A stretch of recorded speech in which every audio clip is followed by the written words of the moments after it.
welcome to a special edition of Tuxedo Time. Helicopter edition. A couple weeks ago we made a vlog. We made a lot of vlogs. We made a couple vlogs. Yes, but we specifically, in the helicopter vlog, the last episode, which we'll leave the link to it up here if you haven't seen it, we asked you guys if you had any questions about flying, piloting, the helicopter in general, and I also threw that question out to you guys on Instagram, and holy shit, I have so many questions. So which is great. It's fantastic. Engaging. Yes, thank you for participating. I have a list of 20 questions picked out that we're gonna answer today. There were some really good questions that require extensive lengths of answering. And we all know Chris can go on forever about helicopters. I can, that's true. We're gonna save you from that. I just had an idea. Uh-oh. Instead of me answering some of the questions, in fact, instead of me answering any of the questions, we're gonna let Becky field the questions first. Dear. And then if she doesn't know the answer, then I'll step in. And we'll see how well you actually listened to me over the last 3 years of me incessantly talking Listen, about don't helicopters. forget that I schooled you the day of your exam. All right, so let's check out the questions. Was it a huge transition from flying a plane to a helicopter? I can't answer that question. But I can. I have no idea because I've never flown a plane before. I wasn't a fixed wing pilot first. I just went straight to rotary wing or helicopters. I will say though that it is similar to flying a plane when you're flying straight and level going at a nice rate, but hovering is a completely different concept. How noticeable are the differences in air density, temperature, humidity when piloting? How are you gonna answer that question, Becky? The The short answer to that is when the air is less dense, the aircraft performs worse. So when it's hot, when you're at high altitudes, and when you have high humidity. Those are all factors working against you. Sorry about the echo. I didn't realize it was gonna be so echoey. Of course, it's a tin box with a concrete floor. Like, am I a noob? Let's go on to the next question. Okay, next question. You got a light back there? Little helicopter lighting in here, a little studio light. I really don't want this to like fall forward, so. Okay, I digress. Yeah. Why is the pilot seated on the starboard side?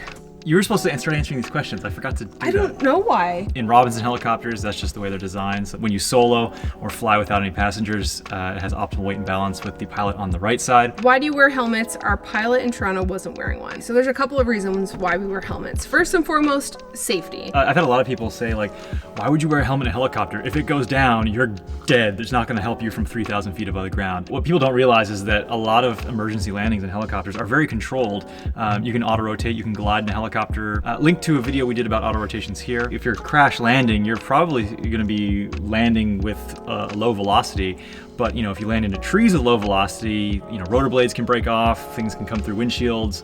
So a helmet would be very advantageous to have there. And I've actually heard of anecdotal evidence of pilots who have been in crashes. They've had a blade literally come through the windshield. The helmet basically saved their life. Exactly, yeah. Mm-hmm. And not to say that it's gonna save your life every time if a blade flying at 700 feet per second, hits you in the head, but I prefer to have every factor in my favor when you're dealing with situations like that. As a passenger, if you're going up once or twice, the likelihood of that happening is very slim. Every time we fly, there's a very, very, very, very infinitesimally small chance that we're gonna crash. If you're only coming up with us for, a ride once or twice, then, that's the only risk you're ever gonna, take on.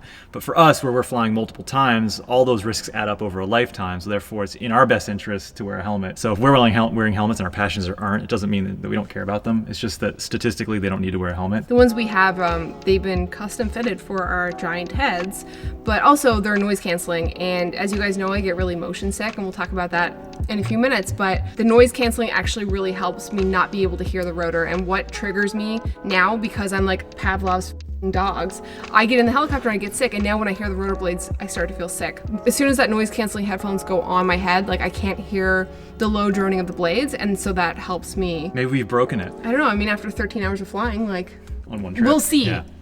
Probably my favorite question of them all so far is, are you going to paint your helicopter gray by Benjamin Moore? Statistically, yes, but no, we're not going to paint it gray by Benjamin Moore. So based on our house choices, we've painted literally every room that we've ever been in gray by Benjamin Moore, yeah. Are we ever going to fly back to Vancouver / do a cross-Canada trip? One of my dreams would be actually to do something like that. I really want to do the Maritimes. It would be fun to do it in the helicopter if we ever have 2 or 3 weeks off in a row. Definitely. We should probably do a whole video on what it takes to plan a cross-country trip. Kind of touched on it a bit when we picked the helicopter up. up and you guys saw how easy it is to get caught in bad weather. What we'd love to do with these huge cross-country trips, you'd have to build in a lot of days just in case for weather. Are there navigation apps like for boats? If you guys have noticed in any of our vlogs where we're flying, Chris has an iPad on his lap and we use an app called ForeFlight, and that helps us plan all of our trips. Shows weather, radar, turbulence, everything. Did I cover it? Yeah, great job. Will you ever fly from Buffalo to St. John's? Maybe. Who knows? We're definitely gonna do it. Okay, one day. Becky, are you going to get your license? I'm gonna learn how to fly in case of an emergency situation, but I probably will not get my license, but I will never say never. So I might not, but I will learn how to fly. Yeah, I told Becky she needs to learn how to at least safely put a helicopter on the ground in case I have some sort of like acute event, like an MI or a stroke or something. I don't know what an MI is, but yeah. Myocardial infarction. Like a heart attack? Correct. Affirmative. You want to see the helicopter's insides? Come on in. That's the insides of the helicopter. How fast are the blades rotating? You're supposed to answer the questions first, remember? 100 miles per hour. So it depends on what you mean by speed, because they're rotating in a circular motion. So are you talking about how many revolutions per minute? In which case the main rotor blades are going at about 400 revolutions per minute. Don't quote me on that. I think that's what it is. If I'm wrong, I'll put a title up. The tail rotor goes at about a 5-to-1 ratio, so 5 times 400. 2,000 revolutions per minute on the tail rotor because it's 5-to-1 ratio. But the tips of the blades are, I think, but don't quote me on this, it might be moving at like 700 feet per second. Is the Jesus bolt on the helicopter a real thing? Oh, is it a real thing? Yeah. Is the Jesus bolt a real thing? The Jesus bolt is a real thing. Come with me on a fantastic adventure. That's the Jesus bolt. Also, specific to this helicopter, there's 2 teetering hinges here, which are also equally as important because they hold on each blade and allow it to flap up and down. Ew, I really wish I didn't know about that. Oh my God. So we should explain what the Jesus bolt is for people who don't know. It's the bolt that holds the main rotor on. So if that breaks or comes loose, the rotor will just, I guess, fall off the helicopter. It's equivalent to your wings falling off. The next question is, do we stop for bathroom breaks? Yes. Well, yeah. We haven't had to specifically stop for a bathroom break, but usually when we refuel, which is like every 2 hours-ish, we stop at an airport and use the bathroom, but we do have something for emergencies underneath the seat, and I'm gonna show you. Yeah, that's a disposable urinal/vomit bag. And toilet paper in case you need to shit. What are you laughing at? It's a real concern. So yeah, we keep that underneath the seat for emergencies. Haven't had to use any yet. But if we ever do, we will be sure to vlog it because I'm sure it'll be entertaining. Stop in the middle of the forest for a dump. You could definitely do that.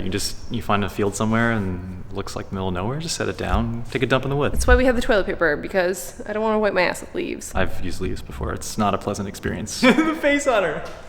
Chris, do the doors come off? Do the doors come off? Yes, they do.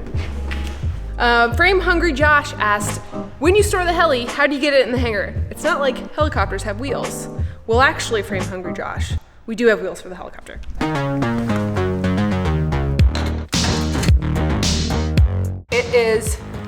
It's very cold out. Fall is here. So I'm gonna put my sweater on. Chris is ready, and we're gonna roll this guy out. All right, that's better. What are you doing, by the way? Touching up the paint. Oh God, we're going downhill. Uh-oh. Where does your phone go? I don't know. Oh, wait, I found it.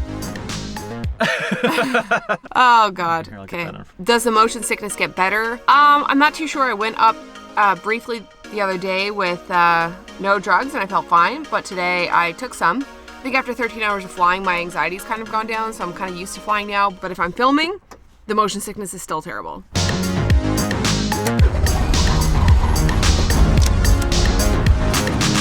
Next question is, what is the average speed you can fly in a helicopter versus driving? Remember, you're supposed to try to answer the questions. Average speed is 110 knots. It's about twice as fast as driving. We cruise at 100, sometimes 110 nautical miles per hour, so it's about 15% faster than miles per hour, and it's about twice as fast as kilometers per hour, the conversion. You can get places you're going a little bit faster because you're going in a straight line, as the crow flies, as people would say. You said it was hot. Does the helicopter have air conditioning? Our helicopter does not have air conditioning. You can get helicopters with them. You can also get it added. It adds, I think it's like 35 pounds of payload, and it's like $20,000 or $30,000 though. yeah, it's expensive to add. We have heat, so it's comfortable in the winter because we can turn the heat on. But in the summer, there's no air conditioning, so it does get hot. As soon as we kind of take off and start going at a nice speed, we can open up the vents and let some cool air in. Yeah, I wish I had air conditioning.